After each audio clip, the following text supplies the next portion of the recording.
Madame, Monsieur, bonsoir et merci de nous rejoindre sur la première. Voici les titres de votre journal. Aucun cas de Covid-19 en 48 heures. La Polynésie poursuit sa campagne de vaccination avec 391 nouveaux vaccinés ce jeudi, rien qu'à la présidence. 1,6 milliard par an pendant 3 ans, c'est la contribution de l'État au projet de santé du pays. La convention Santé Solidarité a été signée à Hivaoa avec le ministre des Outre-mer. Sébastien Lecornu, qui a pu rencontrer les 6 Tavana des Marquises à Yatatarhau, est en direct justement de Hivaoa. Elle nous en fera un bilan tout à l'heure. Et puis, que du bonheur à Teahupo, une grosse houle de 3 mètres s'est invitée dans la passe de Hawaii, offrant aux surfeurs locaux et à leurs familles de quoi se régaler.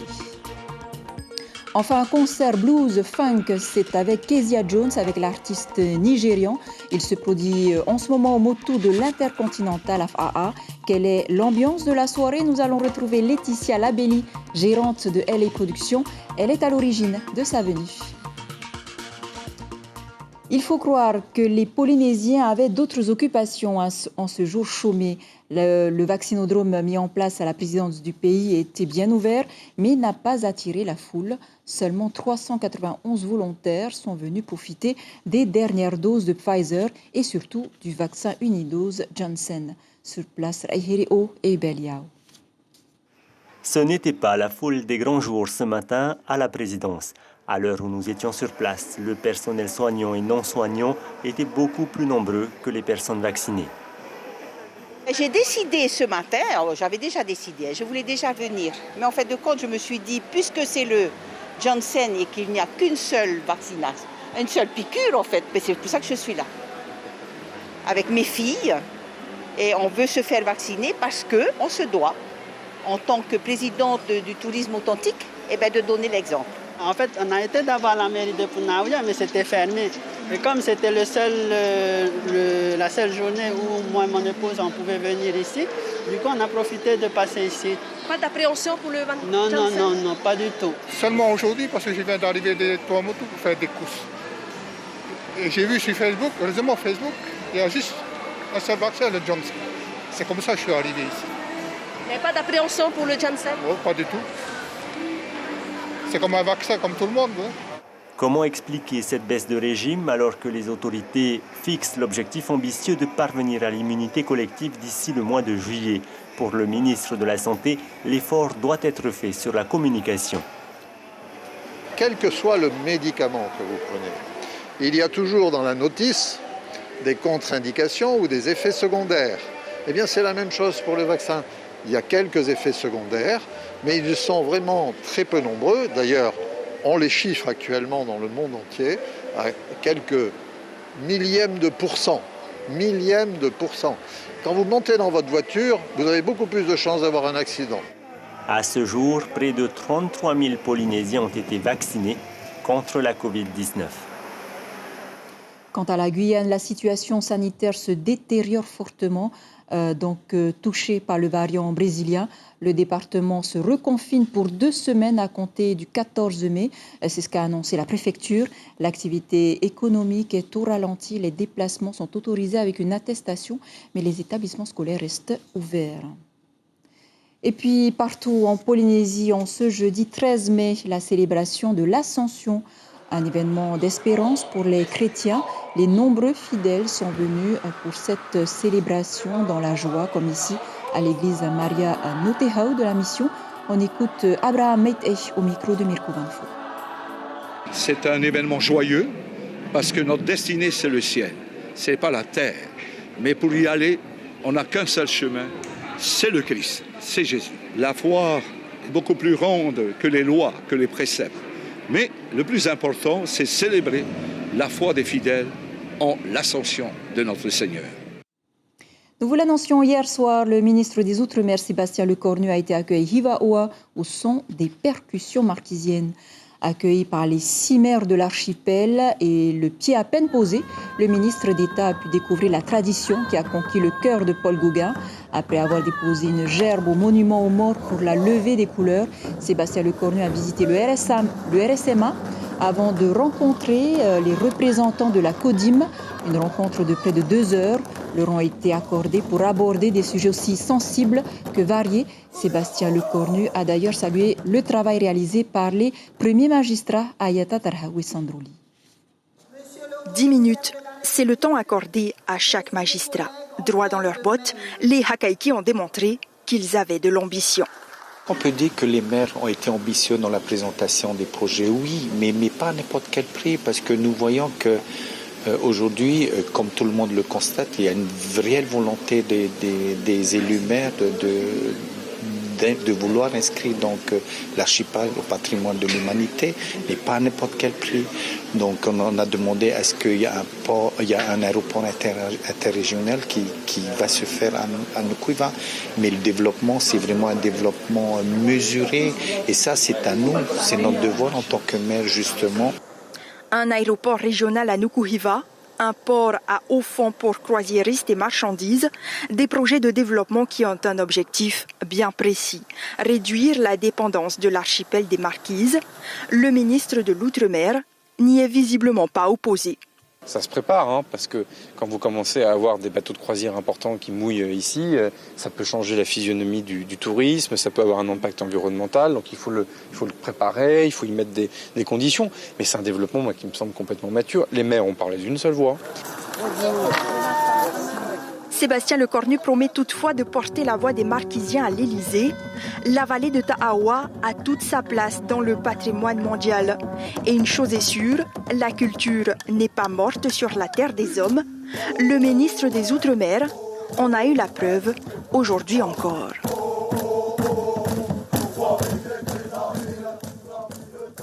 Et nous retrouvons en direct de Hivaoa Ayata Tarhaou. Bonsoir. Le bilan de cette journée semble avoir été plutôt positif. Eh bien, positif, Chiquita. En tous les cas, les maires n'ont exprimé aucun regret. Quoi qu'il en soit, la soirée se termine bien ici, puisqu'une information a été confirmée en fin de journée par Sébastien Lecornu. Emmanuel Macron sera le premier président de la République à fouler le sol marquisien et plus précisément l'île de Hivaoa. Joël Fribourg-Yarana. Et Kauhanui. Alors, on peut comprendre que cette annonce était un petit peu inattendue pour vous, même si vous vous en doutiez un petit peu. Quel est votre sentiment ce soir? Ah oui, ça fait chaud au cœur. Nous sommes très fiers donc, de recevoir notre président Macron. Et avec mes collègues Hakaïki, nous sommes déjà prêts. Justement, l'arrivée est prévue dans moins de 3 mois. Est-ce que vous songez déjà un petit peu à l'organisation? Oui. On est déjà donc à préparer l'organisation. Nous avons demandé la contribution du pays, donc avec notre président Fritsch, pour le bateau le Tahiti Nui.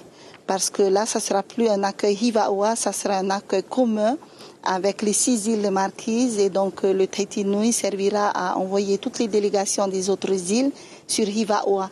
Et donc nous serons à plus de 1000 arrivants des autres îles. En termes de logement sur l'île? Nous serons prêts, nous allons nous débrouiller, il n'y a aucun problème. Alors Tavana, pour terminer, plusieurs projets de développement ont été abordés ce matin et notamment le schéma directeur de l'énergie. Sébastien Lecornu nous a confié que l'État vous a orienté vers d'autres sources de financement, l'ADEME notamment. Est-ce que cela vous convient? Oui, donc nous allons demander l'aide du pays et de l'ADEME. Près de 500 millions pour Hivaoa, c'est énorme. Oui, c'est énorme, c'est un gros montant, mais nous allons réfléchir et on va demander des aides.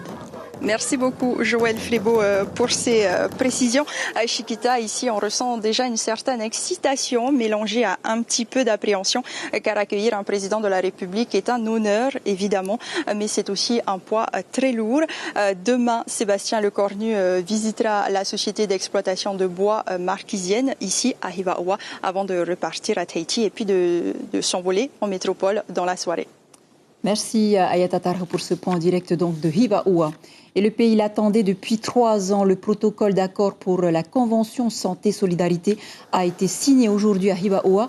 L'État s'engage ainsi à financer des projets de santé, une contribution à hauteur d'1,6 milliard par an pendant 3 ans. Reste cependant à en définir les contours. Quels sont les projets qui pourront être accompagnés? Edouard Fritsch évoque notamment la création d'un institut du cancer, une convention qui devrait être prête pour juillet pour la venue bien sûr d'Emmanuel Macron. Et vous le savez que l'un des vœux les plus chers des Marquisiens, c'est le classement des sites culturels de l'archipel au patrimoine mondial de l'UNESCO. Un dossier qui traîne depuis 27 ans. Les explications de Brigitte Olivier et Miranda Aritei. En bonne voie depuis 1994. Et oui, un classement au patrimoine mondial de l'UNESCO, non seulement ça se mérite, mais surtout ça se prépare. Et ici, en Polynésie, personne n'a ménagé sa peine. De réunions en déplacement, tous les maires des Marquises réunis au sein de la CODIM, ainsi que les ministres de la Culture qui se sont succédés, ont tout fait pour faire aboutir le dossier. Oui, mais voilà, en dehors du fait qu'en 1997, le président Gaston Floss avait préféré favoriser Tapu Tapu Atea, l'obtention d'un tel label est une affaire de longue haleine.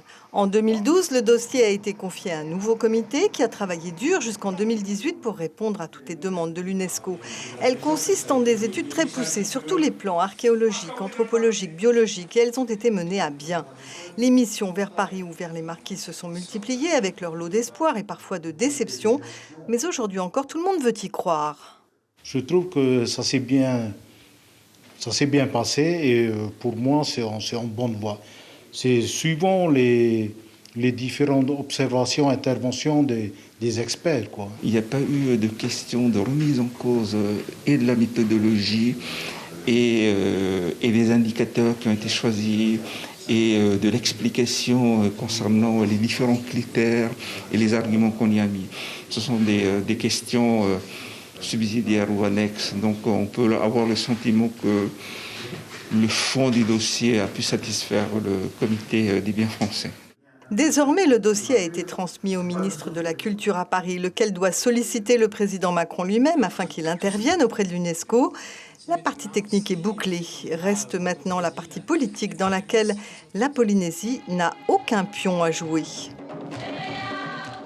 À noter, demain, Joël Alain sera l'invité café de votre matinale radio. L'ex-patron de DT puis d'Air Tahiti a été nommé en Conseil des ministres pour devenir le coordonnateur de la table ronde parisienne sur le nucléaire. Voilà, pour clore ce chapitre politique. Je vous le disais en titre, il y avait du monde au spot de Te Ahupu'o ces derniers jours. Une grosse houle de 3 mètres s'est invitée dans la passe de Hawaii. Offrant surfeurs locaux de quoi se régaler et ce, presque exclusivement en famille. Que du bonheur avant la frénésie des Jeux Olympiques de 2024. Ils en profitent, Hedi Nko, sur les images de Tim Pruvot. C'est les Bretons, ça. Ouais. C'est pour ça qu'il fait mauvais temps. Un Breton au spot de Hawaii, ce n'est pas courant. Surfer à Te Ahupu'o, un rêve depuis qu'il est tout petit. Pour améliorer son surf, il veut observer et apprendre des locaux. Je suis venu prendre du niveau un petit peu dans des vagues qui sont tahitiennes et même très dangereuses et compliquées, quoi. Je sors complètement de ma zone de confort, là, comme en temps de Bretagne, on a rarement, voire jamais des vagues comme ça. Donc là, je suis venu 6 mois travailler et puis travailler mon surf dans des vagues que j'ai jamais l'habitude de surfer, quoi. À Te Ahupu'o, l'initiation passe évidemment par de belles chutes. Quant aux habitués du spot, c'est juste une super journée pour prendre les bombes.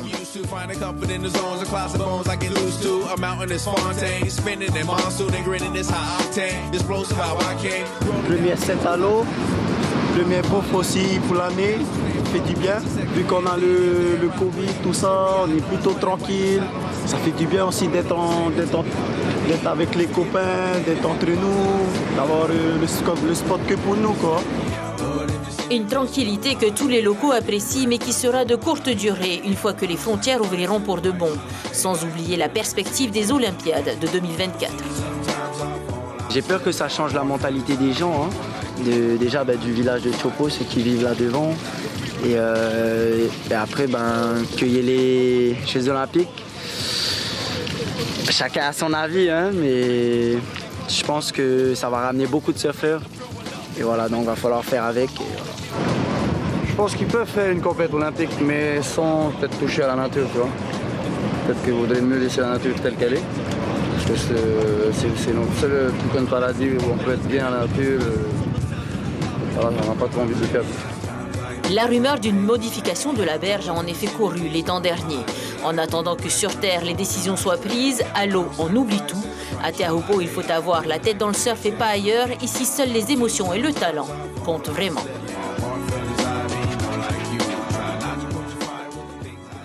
Et il n'y a pas que sur les vagues que l'on peut trouver son bonheur. Sur la perle du Pacifique, le concours d'embellissement des bords de route est un challenge très apprécié des mamas, des associations. Les participants ont laissé libre cours à leur créativité en utilisant des plantes de fleurs, des matières naturelles de décoration. Un effort remarqué par le comité organisateur et le jury composé d'experts. Et c'est l'association du quartier Matahoa qui remporte cette année le premier prix. Écoutez les réactions recueillies sur place par Rosanna Mayo. Nous nous sommes engagés donc, à mettre en avant l'embellissement avant tout, le nettoyage du quartier. Et nous avons encore d'autres projets comme les arrêts de bus, les bancs que nous allons implanter au bord de route, de façon à ce que les touristes, quand ils reviendront chez nous, donc ils auront de quoi se reposer et admirer, comme on dit, notre paradis. On note tout le travail que les CAES ont fait, c'est-à-dire planter, embellir les bords de route. Certains ont fait comme ils le pouvaient, d'autres n'ont pas par contre pu, faute de temps, faute de moyens. Nous voulons répondre aux vrais critères de la perle du Pacifique, voilà tout simplement. Un peu de douceur dans ce journal. Si vous êtes fan de la blues ou de funk music, vous apprécierez sûrement Kezia Jones, l'artiste nigérian qui a interprété Simply Beautiful ou encore Beautiful Emily, est à Tahiti pour 2 soirées concerts uniques. La première, c'est en ce moment au motu de l'Intercontinental de Fa'a. Nous allons pour cela rejoindre Laetitia Labelli en direct de l'Intercontinental. Merci d'être avec nous. Vous êtes peut-être à la fin du concert. Comment ça se passe? Est-ce que vous êtes satisfait de cette soirée? Alors oui, c'est la fin du concert. On a loupé 2-3 petites minutes juste pour vous, mais c'est pas grave. Écoute, c'était super. Les gens étaient enthousiastes, bien réceptifs et grand honneur pour nous de recevoir Kezia Jones, qui a fait un effort surhumain pour venir jusqu'à nous. Donc on est très très heureux et très satisfaits. Alors justement, Kezia est venu seul, Covid oblige. Du coup, il s'est produit tout seul ou accompagné ce soir? Comment ça s'est passé? Non, il s'est produit tout seul. En fait, il a dû faire une dizaine. Donc, pas possible pour lui de communiquer et surtout de s'entraîner et de s'exercer avec les musiciens locaux. C'était un grand malheur pour lui. Donc, il a assuré tout seul sur scène pendant 1 heure de show. Voilà. Et quelle a été l'ambiance sur place? Est-ce que justement c'était une soirée attendue par le public? Alors attendu, oui. On avait initié le début de l'année avec les concerts de Ayo. Et là, en fait, on était très avides et le public aussi. Kezia Jones, c'est un nom. C'est un guitariste hors norme et un grand monsieur. Donc oui, c'était attendu. On avait ici des puristes qui aiment et qui suivent depuis des années Kezia.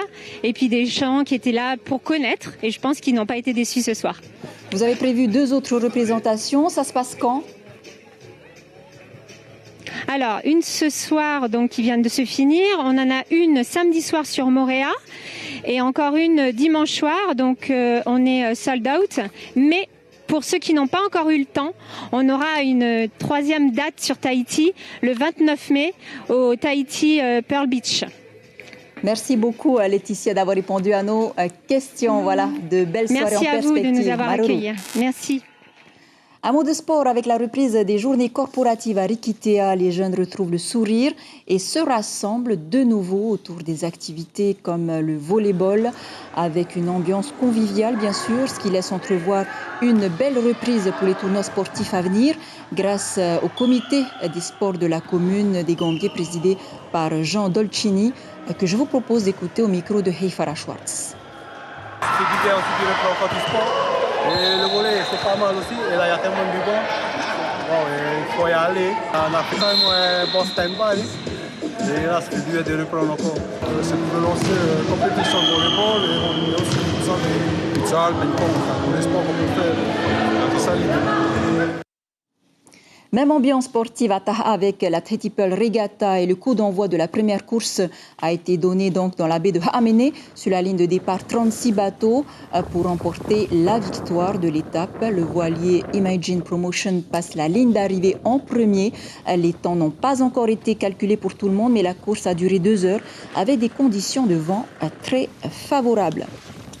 On termine avec l'événement Vakaiki à Uapo, créé au départ pour promouvoir le Va'a auprès des jeunes et repérer l'élite de la discipline. Il a réussi au fil des ans à fédérer d'autres sports comme le football ou encore le volleyball qui compte à lui seul 200 participants. Et les Tahitiens n'ont qu'à bien se tenir car les Marquisiens se préparent sérieusement. Nicolas Suir et Lionel Tehamouana. Plusieurs équipes arrivent de toute la Polynésie pour participer à la Vakaiki.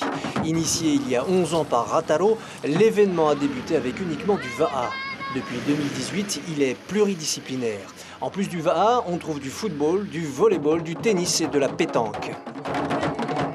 C'est un moment fort où nos jeunes Marquisiens vont devoir s'exprimer et avec la présence des grands clubs de Tahiti. Cette fois, les équipes de Uapo n'ont pas à se déplacer. Tranquillement, elles peaufinent les derniers ajustements. Moi, ça va être amusant le combat, quoi, parce que c'est un terrain qu'on maîtrise mieux, je pense. Et on verra bien. Les volleyeurs sont au nombre de 200 cette année. Aussi, les compétitions de cette discipline débutent avant les autres.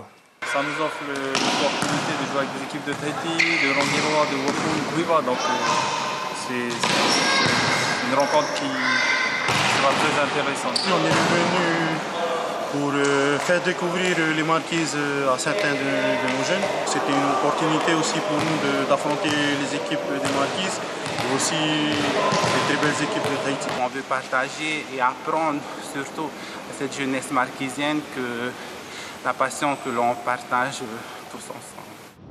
La Vakaiki fédère de plus en plus. Shell Va'a et Ifremer Va'a y participeront cette année. 500 compétiteurs sont attendus pour l'événement. Voilà, vous venez de l'entendre pour corser un peu la compétition. L'équipe de Shell, multi-championne de la Hawaii Kinui, participera également à la Vakaiki. Voilà qui referme cette édition dont je vous rappelle l'information principale. La Convention Santé-Solidarité, enfin signée à Hivaoa, 1,6 milliard par an pendant 3 ans. C'est la contribution de l'État au projet de santé du pays. Sébastien Lecornu qui a confirmé que le président Emmanuel Macron se rendra à Hivaoa au mois de juillet. Voilà pour l'essentiel de l'actualité. Merci de nous rester fidèles. 5 heures, vos infos radio. À cette place demain, Hayata Buluk et Thomas Teriteporuarai à suivre 2 épisodes de votre série The Good Doctor. 21h, un film américain, Forgiven. On se quitte sur ce bel hommage mondial à Bob Marley qui nous a quittés il y a 40 ans déjà. Redemption Song. Bon début de week-end. À lundi. But yourself can free our mind. Free your mind. Have no fear for atomic energy, 'cause none of them can stop at the time. How long shall then kill our prophet while we stand inside and look? Some say he's just a part of it. We've got to fulfill the book. Won't you help to sing these songs of freedom? 'Cause all I ever had, sing on my children, redemption song. Oh yeah, redemption song. Retrouvez ce programme en replay sur notre site internet